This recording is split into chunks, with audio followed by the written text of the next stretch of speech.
나는 사도 중에 가장 작은 자라. 나는 하나님의 교회를 박해하였으므로 사도라 칭함받기를 감당하지 못할 자니라. 그러나 내가 나 된 것은 하나님의 은혜로 된 것이니 내게 주신 그의 은혜가 헛되지 아니하여 내가 모든 사도보다 더 많이 수고하였으나 내가 한 것이 아니요 오직 나와 함께 하신 하나님의 은혜로라. 그러므로 나나 그들이나 이같이 전파함에 너희도 이같이 믿었느니라. 할렐루야. 말씀으로 새로운 날을 시작하시는 한 사람 한 사람을 주님의 이름으로 사랑하고 축복합니다. 사도 바울이 가장 많이 사용했던 말 중 하나가 하나님의 은혜입니다. 사도 바울은 힘들고 어려운 상황에서도 하나님의 은혜로 기뻐하며 감격하고 감사하며 살 수 있었습니다. 헬라어 원문에서 은혜는 카리스인데 영어로는 그레이스로 은혜, 너그러움이라는 뜻도 있습니다. 우리가 하나님의 은혜를 입었다라고 할 때 그것은 하나님께서 너그럽게 대해 주셨다는 의미입니다. 하나님께서는 우리가 하는 모든 일뿐 아니라 우리의 생각까지도 다 아십니다. 그 하나님께서 우리와 시시비비를 가리신다면 감히 하나님 앞에 설 수 있는 사람은 아무도 없을 것입니다. 미국에서 태어나 하버드 대학과 펜실베니아 대학에서 석사, 박사학위를 받고 트리니티 신학대학에서 신학을 전공한 뒤 일본 나고야에 그리스도 성소신학교를 설립한 오영석이라는 분이 계십니다. 국제 로잔 운동의 최연소 총재로 선출되어 헌신하고 있던 그가 저서에서 나는 아무것도 아닙니다 라고 하는 저서에서 자신을 예수님 없이는 아무것도 아닌 사람이라고 말합니다.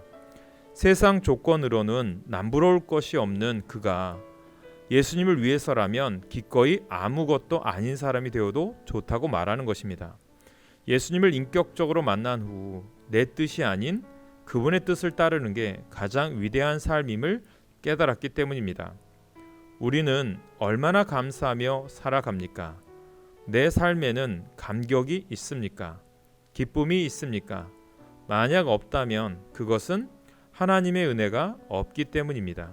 그렇다면 바울에게는 있는 하나님의 은혜가 왜 우리에게는 없을까요?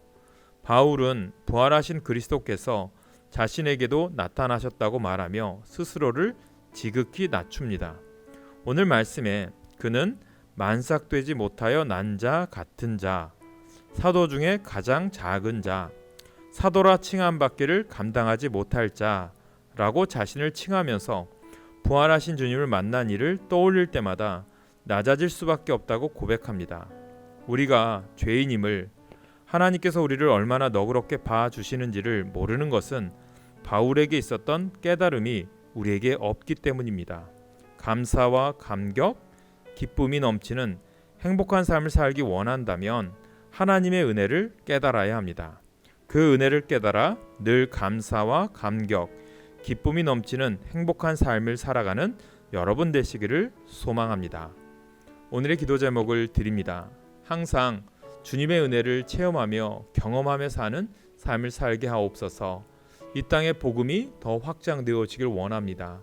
내일 거룩한 주일에 예배의 승리자가 되게 하여 주시옵소서. 기도 부탁드리겠습니다. 기도하겠습니다.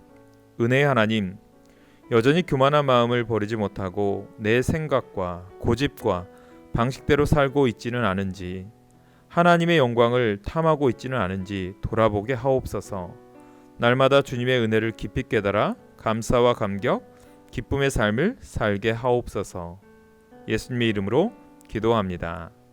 아멘.